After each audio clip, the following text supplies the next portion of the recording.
I work with a lot of type A women who are very into fitness and driven and do a lot. I see a lot of women feeling very numb and emotionally withdrawn, along with being tired. They just zero motivation for anything but continue to show up at the gym because that's what they know.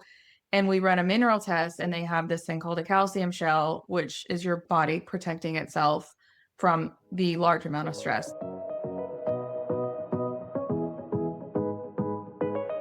Welcome back to the Harness Your Health podcast. I am here today with Desiree Reed, who is a former nurse and a clinical nutritionist. And we are going to talk about HTMA, or hair tissue mineral analysis, and minerals and nutrients and all of the good stuff involved with that. So welcome, Desiree. Thank you so much. I'm so excited to be here. We have so much to talk about today. I just wanted to share a little bit about who I am. As you said, I'm a former nurse. I got a master's in nursing. I was a travel nurse. I was a nurse for 10 years before I decided I wanted to change career paths. So I went from nursing, I went to the Nutritional Therapy Association and got my certificate for a nutritional therapy practitioner. I did lots of certificate functional lab testing, HTMA being one of them. And then in 2024, I went back to grad school and I got, actually this week is my last week, a master's in clinical nutrition. So I just finished that literally just now. And since then, I've had my practice open since 2021 as a nutritionist, supporting women with health and running functional testing and supporting change. It's so awesome. I love your background. And we met because I bought a HTMA course so that I could learn to interpret this test, because while this test does look fairly simple and straightforward, it actually has a lot of depth to it. And there's a lot of really important things to keep in mind when you are deciding what to do about the results from this test. Maybe I'll just mention right here, because I get this question a lot. I'm sure you do too. I have a nursing degree and you have a nursing degree and also this nutrition education. And we are not doctors. We never diagnose anyone with anything. This test is not a diagnostic test. The way that I use testing, I'm sure that the way that you use it is as information. So we're literally looking at specific information for an individual and what does that mean in the context of their symptoms or what they have going on. And so it's never, oh, this test showed that you have this disease or this condition, anything like that. It might point you in that direction of, ooh, you should probably talk to your doctor about this, for example, but it's never a situation where we're looking at it that way. 100%. Yeah, I'm really feel like a stickler about that, because I think a lot of people in our space are just very willy-nilly about the recommendations they give and what information they're portraying. And it's really not okay, in my opinion. So we need to stay in our lane and just explain it. And it has so much power to look at a test like this or any root cause test and be like, these things are telling me this, and this could be a reason that you have these energy issues or you have these GI issues or whatever the case may be. And let's implement these strategies because of this information. Yes, 100%. I agree. We just stay in the scope of practice and let our patients know we cannot diagnose anything or clients. Yeah. And I really have zero interest in that either. Yeah. It's perfect because I can just stay where I'm at and adjunct anything else that they have going on. That is really a whole premise of this podcast, and all the information I want to share is this information is applicable to literally anyone. It doesn't matter if you are trying to stay healthy. Maybe you just have a new diagnosis of something. I have a friend who just got diagnosed with Hashimoto's. She's been healthy her whole life, has never been diagnosed with anything, and this is brand new for her. Someone like that, or it could be someone who has high blood pressure, type 2 diabetes, has a lot of things going on, maybe is on medication. It really doesn't matter who you are or what you have going on. The principles that I am sharing with you in this podcast, my assessment that I invite everyone to take, this is the starting point for everyone, because this is literally how your body works and functions at the base level. And that's why we're going to talk about minerals today, because minerals are a large part of this conversation. How did you get into learning about HTMA and working with the team that you're working with today? I think I met Amber through who is the lead for Test Don't Guess. I met her maybe through the NTA, and then we just started talking, and then Jensen had a position open, and so I've been with them for a couple of years. So what I do is mentor new practitioners that join the HTMA analysis course. And so we offer support and guidance and answer any questions that they may have about the test. So that's really where I got started. I think it was fairly new. I've been with Jensen for 2 years, but I think I've been doing HTMA for about 4 years now, 3 or 4 maybe. Okay. Yeah. It's fun to see like where you come across things, right? Yeah. They end up in your life. Yeah. So I'll put in the show notes a link to Jensen's course. So what we are referring to is Jensen Schoonover has a course that's an HTMA course to teach practitioners how to interpret HTMA. I think the two parts of the course that are the best if you're a practitioner are the mentoring sessions. So they have weekly sessions for new people. They have monthly sessions for more established practitioners or people who have been running more tests, I should say. And then she has an application. And so the app is just incredible. It just had a complete overhaul and it's really awesome and helpful. And so I will put a link in the show notes just if there's anybody listening to this that is qualified to be able to do this that's interested, you can find out a little bit more about it. Yeah. Let's talk about your transition from medicine to holistic health a little bit. I love how you tell this story. And I think that a lot of people can relate to it, but just wanted you to give us a little info on that. I think as we all leave allopathic medicine and we decide to become like holistic practitioners, we've all had some kind of medical issue that wasn't resolved in modern medicine or allopathic medicine. So same with me. I was frustrated. I was a nurse. I was frustrated with medicine not helping me. And that's why I decided to leave. And I was so angry with them when I first started. I was like, oh, allopathic medicine, they don't know anything. They're terrible, bad mouthing. And then I come to the holistic side and I'm super like into it. And I'm giving all these supplements and I'm bad mouthing modern medicine and traditionally doing all those things. And then I realized, oh, we're doing the same thing. We're like still giving a ton of supplements. We're not working on any foundational stuff. We're parallel to them. And I've come back, swinging back around that medicine, allopathic medicine and holistic health really can work side by side, work together to support clients or patients in their health and healing. And it doesn't have to be one or the other. We really need to work together because people do need medications. People do need surgery. People need emergency care, chronic disease care, things like that. So I think that instead of being so angry with modern medicine, we can really bridge that gap and reach out to physicians to kind of help support where they are lacking, which is nutrition. Yeah, absolutely. And they just don't learn this in school. That's not what the Western model teaches them. No. Yeah. And I always frame it that way for people who are also angry or frustrated is your doctor is trained to do something specific with a test, with a procedure, with a surgery, with a medicine.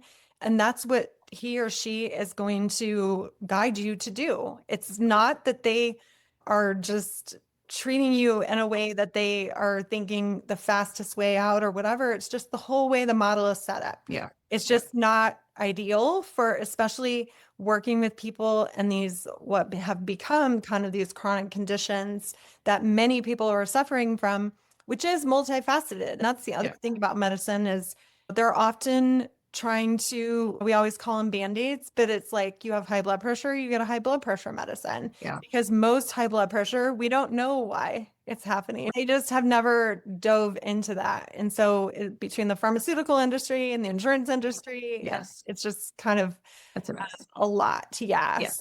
I love that you talk about that and are honest about that because I talk about that a lot in this podcast is I just want people to live on this continuum of you need your doctor for certain things. Use your doctor, use your insurance. And then you need to realize that you have a lot of control over your health with these lifestyle things that you can do that support every single piece of you. And it, like I said before, it doesn't matter how many diseases or conditions you have or have been diagnosed with, or if you are simply just, hey, I'm getting a little bit older, I want to stay healthy. Every person can benefit from this information. So Let's talk about HTMA a little bit. So HTMA stands for hair tissue mineral analysis. This Mhm. test is pretty old. It's been used for a long time. It definitely has, I would say there's people who are like, oh, it's not a legitimate test and all that stuff. So maybe we should talk about that a little bit. But what it really shows is your main minerals in your body. And so we're going to talk a little bit about the different things that the test shows and why it has so much depth, like I mentioned before. But the minerals are really the magic or the main player in the story here. Do you want Yeah, to talk about why minerals are so important? I do. And also I want to say this is much different than a blood test, obviously. And serum blood test, it's what's happening in that moment in your blood. And this mineral test looks at the last 3 to 4 months, depending on how long your hair is when you send your sample in. So it's a really a robust picture of what's been happening on a cellular level in your body for the last 3 to 4 months. But when we think about health, we often think about, okay, we everybody needs to get enough protein. We need to make sure carbohydrates are right and we're getting enough of the right fat and fiber and all of those things, which we definitely need, but we forget that our food is made up of nutrients and minerals that we need. We can go over just some of the important things and some of the big things we know. When we think of calcium, we think of bone health, but really it's helpful for muscle contraction, neurotransmitter release. We need it for blood clotting, blood pressure, hormone secretion, those kind of things. Phosphorus is really important. It's like the building block for ATP. So for energy, it helps metabolize carbohydrates and fats. It's helpful for structures of our bone and our teeth. And sodium is important for energy, muscle contraction, nerves, glucose absorption. So we can see some of these minerals that are really important that we don't think about. Chloride helps us with digesting our food. Potassium is for nerve transmission, muscle contraction, fluid balance, protein synthesis, and then magnesium, which everybody loves magnesium and wants to take magnesium. It helps for mineralization of our bones and our teeth, energy in our mitochondria for ATP, muscle contraction, nerve excitability. It helps with calcium homeostasis, so balancing calcium out. Zinc is helpful for insulin storage, wound healing, immune function, mobilization of vitamin A. So when we think about these minerals, they're really pretty important. Like if we're eating fast food all day long, our entire diet is a standard American diet, which is fast food and processed food. How much of these minerals are we getting? And like, how long is it going to take before we see chronic disease and somebody that starts feeling very unwell? Yeah, that's a great point. Many people I think are familiar with like RDAs of Yep. vitamins and or what that even that term means, right? And so we really don't look at RDAs ever. I have a like chart that I refer to every now and then, but really what we're talking about is that those RDAs that are established are really the absolute bare minimum to avoid diseases like scurvy, like no Right. vitamin C or something like that.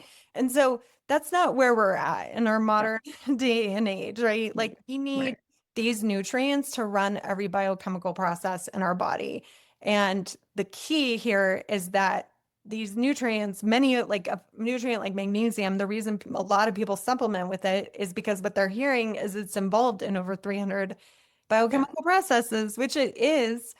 But on a hair tissue test, you could see crazy things with your magnesium, right? So like on the test, if you're seeing a high magnesium reading or a low, super low magnesium reading on your test, that means that if it's high, your body is shuttling the magnesium out to your tissues. And so that's what I meant when I was saying that this test has depth and complexity. It's not just, oh, this is high or this is low. It's the Right. interplay between all the minerals together. And then you need the vitamins as cofactors, right? Yes. Make sure things are actually working. On this test, maybe you can go through the four main things that we look at on the test. Sure. And then we can go into a little bit more depth, maybe, and talk about like patterns that we're seeing and symptoms that people are complaining about. Yeah. So when we get a test back, there's a lot of information on it, but we generally look at the four main minerals. So calcium, magnesium, sodium, and potassium. We look at those. Those are all important for every aspect of our health. And then we look at heavy metals. So we get to see whether you're even excreting any heavy metals.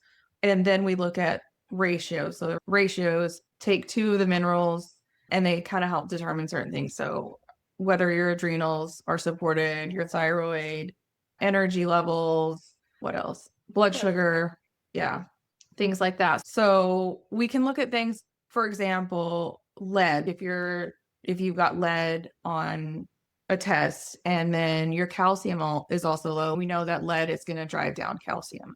We obviously need to move these heavy metals out, but it's also impacting your calcium level because they're similar. So we need calcium, as I mentioned before.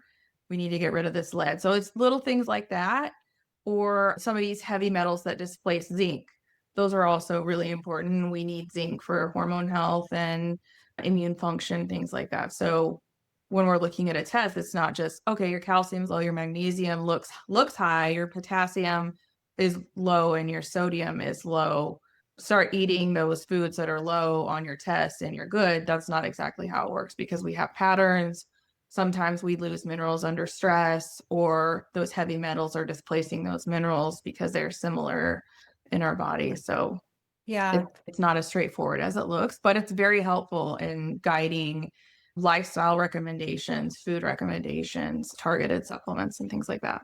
Yeah, I think I remember at some point when I first started diving into material in the course, I was just totally overwhelmed. I just like Yes. shut it down. I was like, okay, I don't get it. And that's one thing about Jensen's course that is so helpful, is just that helping you decide on a starting point. Because another thing that I preach is I don't give people a super extensive, strict protocol of like, you No. need to do all these things starting tomorrow all at once. And so I look at this test as what is impacting you the most, that's maybe the most concerning based on what you're describing to me, how you're feeling. And so it could be something like super low energy. And Yeah. we look on the test and your four main minerals, which are calcium, magnesium, sodium, and potassium, are all super low. Or Yeah. it could be that your sodium and potassium ratio is very low or Yeah. very, very high. And so when we have this information and we just start and keep the client in mind, it really helps to drive what can happen. Because I will say, when I first took this test, I was in a very stressed point in my life. And Yeah. people who've seen my earlier episodes, the episode with my husband when he was diagnosed with cancer, I had a practitioner friend, that recommended that I run this test on myself because she was like, you need support. And I was in four lows, which is basically low calcium, magnesium, sodium, and potassium. So you can imagine that when you don't have any of those minerals in play, your body is really struggling. And I was very much so. And so likely, it's impossible to know without knowing what happened a year before, 2 years before, whatever. Right. But you can kind of extrapolate it to think maybe I was running or close to that point where I was in that burned out phase. Yeah. And that was like the catalyst that pushed me over the edge, if you will. And then I really have to restore my own foundations. It was just a really good reminder for me. I'm no different than anyone Yeah. else. Same. So a lot of women that I work with, and I know that you work with, tend to be in for lows, like I just described. Maybe they are slow oxidizers, which that's another part of the test. It tells you what your oxidation or your metabolic rate is, which is really just looking at, is your body producing energy? Does it have the substrate Right. to make energy? And the reason that on this test, we see minerals and we also see metals is because they compete for binding sites in the body. Yes. They are very similar in nature in their. Yes. I get that question a lot because people will say, my doctor ran a blood test on me and I have no lead in my blood, or I have no mercury in my blood, or whatever the test was. And you mentioned so beautifully before that the blood is really good for looking at very specific things. And it is the snapshot of what is in your blood right now, right? Yeah. And so Yeah. this test is very different. So if you're going to think about comparing tests, I really like to see different types of tests together. Yes. Yeah. If you understand what the tests are and what they're looking at, then you can understand that hair tissue mineral analysis is from 3 months ago. Blood is from today. And so it's really just a great way to have a good overview of the data, like we were talking about before. And knowing also that your body isn't going to keep toxic metals in your bloodstream for long periods of time. The whole goal for the body likes to keep the blood under very tight regulation. Yeah. So this is why someone will say, my doctor said that my blood tests look good. They're all within normal limits. That's because your body is working really hard to do that. And then if you do a test like HTMA, it may show that you're in for lows. And that's because your body is struggling. You have the minerals in your bloodstream, but they're not anywhere else that your cells and your tissues need.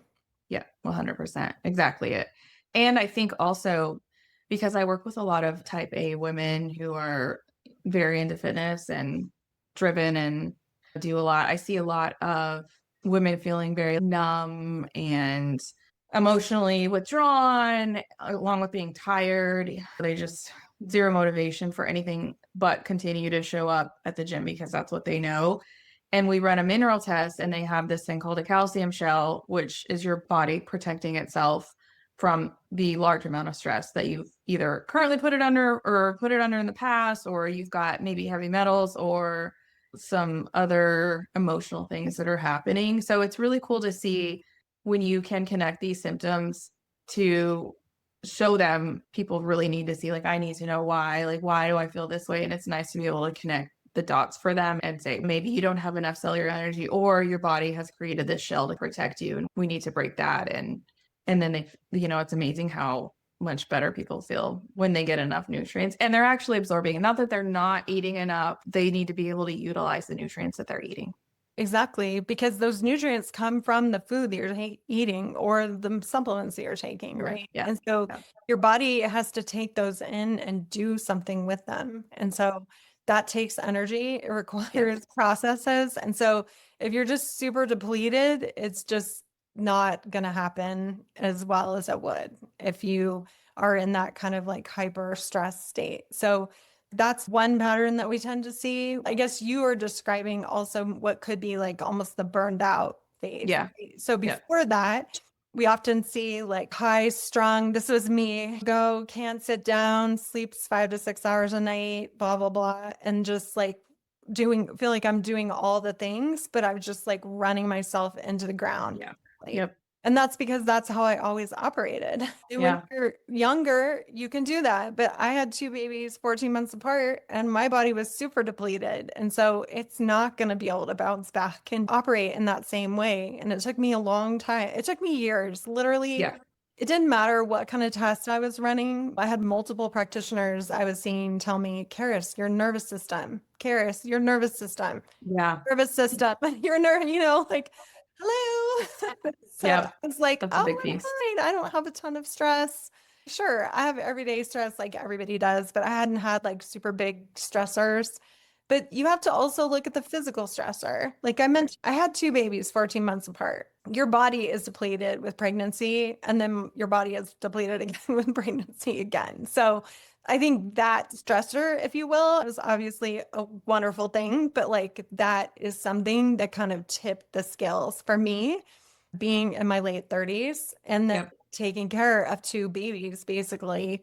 And everybody who has young children knows how like demanding that can be. And when I look back on that now, I'm like, oh, okay. But like a little bit after, I was just not quite there yet. So it's okay. Yeah. I think something I really want people, women especially, but anyone, to really don't shame yourself for any of this. Looking back is not a tool to put yourself in a bad place. That's not what we're saying. Not at all. Always looking back, it's just to bring understanding to why you might be where you're at right now. So then we can also fix it. And then it is very motivating. You're like, I don't want to be in that place again. Yeah, exactly. And also, we're not chasing perfect numbers because there's not going to be a perfect test. No matter what test you run, you're not going to always be perfectly balanced all the time. So we're not taking this HTMA and then retesting in 4 months and you're super frustrated because it hasn't changed. We're not chasing those numbers. Do you feel better? How do you feel? Have you made changes? Great. Let's keep moving because this takes time. It's not like a 3-month, 8-week process and you're done. You've been stressed or whatever the issue is. It's not just an overnight thing that happens. So it takes some time to balance. Yes, that is just another premise of everything I try and teach people. And it's hard because I think in our society, a lot of people are pushing that instant gratification, the quick fix. The technology is definitely geared towards that. And Yep. it's like you can get any information that you want whenever you want. But that is not really how our bodies work. They don't break down overnight and they don't get rebuilt overnight. And Right. you can see changes quick, but you might not see big test changes. I'm so glad you brought that up because I think part of this too comes from a function of your blood labs when your doctor runs them are, oh, they're great. They're within normal limits. Everything looks good. And so we get that programmed in our mind that we want to always be within those Yep. parameters. And then you're using a test like this, like you said, it's not going to be perfect. There's other tests I run that are like this too, where people are like, when is it ever going to be completely balanced? I'm like, it's probably not in this day and age. We need to get that out of our mind. That's our goal. Our Right. goal is Right. for you to feel better, to have the nutrients you need for your body to actually function. And the goal should be just how you feel. Like it Yep. always starts there. Yep. So one of the things I know you and I have talked about quite a bit is in the functional space, the functional nutrition space, whatever you want to call it, this more holistic look at things. You mentioned it earlier, is putting people on strict protocols, strict elimination diets. For 12 weeks, you need to take this $1,000 a month supplement stack. And I think that the reason that we have gone to that place is because that is how medicine works. If you go to a traditional doctor, that's what they're, or an allopathic doctor, that's what they're Yep. going to do, right? And so that's really the same model is that. It's just using supplements and Yes. strict protocol and all of that. Where do you think that goes wrong for people? I think that it's one, we did talk about this in depth because when I first started, and probably when you first started, we were doing the big protocols and the big testing and the super strict dieting. And then as we've grown and learned a few things, we realized that we are completely missing out on one, listening to our clients, actually just listening to what they're capable of doing, actually. And it also just bypasses the entire foundations of health. Are we eating nutrient dense food? Are we eating enough? Are we moving our body? Are we managing stress, which is huge? Are we sleeping? The foundations of health, because we see it all the time. Oh, I have a client who's skipping meals. They're getting 5 hours of sleep. They're working 80 hours a week, but their test looks like this. So I want to do X, Y, and Z. Okay, but let's back it up. Maybe we just start with helping them build a plate that they enjoy and that they're getting 3 meals a day, enough calories to function first before we decide that they need to take 800 supplements and remove so much food from their diet that now that they can't even eat anything, why don't we add it back and listen to what they're actually capable of doing? Because I feel like we miss, that's a big part we miss. We want to put clients on what we know is going to work, despite whether they can handle that or not, you know? And Yeah. that's what I came to this aha because I was operating that way too, because that's kind of how we were trained. I was trained Yeah. that way in a separate certification program that I did. And it was this white knuckling heavy protocol. Yes. And I couldn't finish my own protocol. That was like the huge aha moment for me. The alarm bells going off is like, I can't do this. I can't follow this through. I don't feel good. I was depleted. And that's probably because I was so depleted. I Yeah. didn't know that at the time, right? Well, I see with and women in particular with fasting, but it could be for men too, is that we have been told this that fasting is so healthy for us. And I have had a lot of experience with fasting. My husband and I have done long fasts. I've done a couple day fasts. I believe in the power of the fasting and the Hmm. physiology of what happens in your body. And it can be very useful for certain things. Yes. Right. However, we are also being told fast just through breakfast. Don't eat breakfast. Just wait and eat until it's noon, right? And I Right. think that people have used this information. They don't even know that they're doing this. So this is like conscious. It's like an excuse to skip breakfast because if you eat breakfast, you have to figure out what you're going to eat, right? It does Right. take some Right. effort to Yeah. figure it out and to make it balanced and all of that. And so it's much easier for that person you described, the person who's not sleeping, to just skip breakfast. They are working their tail off. They don't have time Yeah. to do Yep. that. Yeah. And so Yes. we have told them that's good and you should do that because all the intermittent fasting advice is that. And I think I've realized this more and more a lot recently that this is a huge problem because for a person who's has great energy throughout the day, is feeling really good eating 2 meals a day, great, keep it up. I'm not saying that you should stop doing that, but if you have dysregulated energy, Yes. dysregulated hormones and rhythms, and your body is yelling at you Yep. from an energy standpoint, and you can barely make it through the day, or you can't even get going in the morning, it is not the right strategy for you.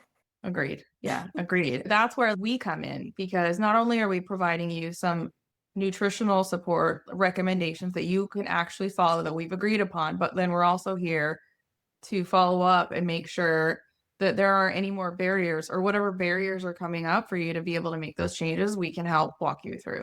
Because you're a human being and you have, right? Yes. The other thing I hear people say a lot is, I want to do this, but I have a vacation coming up in a couple weeks. It's like, there's no reason you can't start now. I was the queen of waiting until Monday to start, always. Yes. Or I would fall off the wagon and then I'd be like, oh, I'll just start over on Monday. Not today, on Thursday, but Monday. And so that's so typical and common. And so just cut yourself some slack and realize that. And there's no bad time to start. It literally doesn't matter. And the way I like to work is like you said multiple times, like something we agree on together. So it's not like me or you dictating something to someone and they're like, I'm never going to do that. I would never operate that way. And if you are working with someone who is treating it that way, you really need to think twice about that or ask them about that.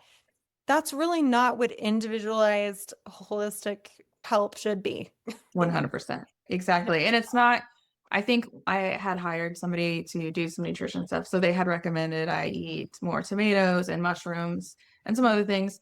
I don't like tomatoes or mushrooms. So I was like, no, I'm not going to do this. I don't even like these foods. Of course, I can white knuckle through and I can eat them because I'm an adult and I have an adult palate and I can, of course, eat these foods. But I don't want to because I don't like them. So it's just like small instances like that where we can be like, maybe we don't recommend foods that people don't like and we help them find foods that they do enjoy. Yeah, for sure. I think there is a lot more people out there like us now, but Yeah. a few years ago, it definitely wasn't as common. If you Right. brought it up that you were working with a client and make small changes week by week, people would be like, what? Yes. How does that work? Exactly. Yeah, that's a good If you point. look at a book like Atomic Habits or a behavior change book, like all of the research shows that little increments over time is what builds to something bigger. And Yeah. so this is not something that we're making up. This is literally like what I see in my practice that people are able to handle. Yeah. I want to bring up this client who I have that I mentioned to you before we Mhm. got on and started recording. And I just think it's such a perfect example of where HTMA was so beneficial for her. So she came to me not being able to have a bowel movement, like literally had to go to the ER and get bowel prep or like extreme things and was in a very not good place. And we worked together for a long time, like year and a half, 2 years maybe. And she was doing much better, but she was still relying on some products to help her, products that we all use to help her. Oh, she's going to be traveling. She probably needs to take this supplement with her to make sure that she goes poop every day. Or Yeah. she really can't eat the sourdough bread that she wants to eat at her cousin's house because she feels like that makes her constipated or whatever the case may be. She was very happy and she was doing a lot better, but she still had these few things and it wasn't quite perfect, but she was happy. When I did my first HTMA and saw how it changed things for me and my son, I tested one of my boys too. I brought it to some clients and I asked them, these people who had worked with me, hey, what do you think about running this test? One of the things I love about the test, it's not super expensive, right? And so you Yeah. run it and it's really reasonable, and also get in and have a consult and talk about what it means for much less than many other tests. And so she was like, yes, I definitely want to do it. It was life-changing for her. She now takes no supplements to have bowel movement unless she knows she'll have a situation in the summer where she's going on a trip, or maybe Yeah. not eating quite like she normally likes to eat, or doesn't have as much control or something like that over what she wants to eat. And these are all her choices. These are the things that she's realized over time, which I really love too, is helping people realize if you're giving up the fast food that you enjoyed for so many years, that has to be your choice. And then eventually, when you stop eating it, you realize that really made me feel terrible and Yeah. taste Yes. terrible. You definitely program your taste for what you're eating. So Yes. That's true. that's a huge thing. I actually have a former student of mine who's a taste expert, and I need to have her on Oh, that'd be so good. podcast. Her stuff is so fascinating. But anyway, my point with this is just that what she needed, this client of mine, was the nutrients. She needed the nutrients in the right amounts and all the cofactors together Yeah. to heal her gut, to get her gut functioning more smoothly, more regular. And it was life changing for her. And so I love that example because it's not just one example. Or like you talked about the client with the calcium shell, right? Yeah. Like Yeah. if you didn't know that, you would just keep going and trying to keep breaking through, doing the things you think are going to work, right? And Yep. it's just such great information, and really, I don't know, I just feel so lucky to have found this test and all of you guys because it's really helps people at the root cause. It is a true root cause test. Yeah. Agreed. It does, obviously, because I work with it every day, but I agreed. Of all of the functional tests, it's probably my favorite. So we'll make sure in the show notes that we have Desiree's website. You can book a call with her to chat more about using her services. Obviously, everyone I think at this point knows how to reach out to me. Taking my health assessment foundation on my website is just a great place to start. And this is definitely something that I use a lot in my practice too, as you do. And so if you're really interested in this test, just let us know and we can chat a little bit more about it. I'm going to ask you this question that I'm going to start asking people because I think it's fun, and I've thought about it myself too, like how I would answer it. But if you could design the perfect model of health that would include Western medicine, emergency services, surgery, treatments that people really need, and holistic health, what does this look like? This is a good question because as I've finished my master's degree and I can do medical nutrition therapy and will be partnering with physicians, it's really changed my perspective on scope of practice and how I practice. So I would love to be able to have a nutritionist, whether you're licensed or not, a nutritionist working with a physician to not only support from the nutrition side, but also to provide education for staff and the physician to work together to help people feel better. And whether that person needs to be on medications, we can work around those things. But I think coming together and being able to have a physician partner that's really willing to learn would be my ideal model. More than just nutrition from a holistic side, not nutrition from a more allopathic lens, as we see sometimes in the hospital, but more from a holistic side where we can work on foundations and movement and sleep and things like that. And also partnering with personal trainers that can help get people moving as well. Yeah, movement is really important too. Yeah. Yeah. Awesome. Thank you again for being here, Desiree. That was fun. Thank you for having me. At HTMA. Yeah. And until next time. Thank you so much. The information shared on this podcast is for educational and informational purposes only and should not be considered medical advice. I am not a medical doctor, and this content is not intended to diagnose, treat, cure, or prevent any disease. Please consult with a qualified healthcare professional before making any decisions related to your health, especially if you have a medical condition or are taking medications.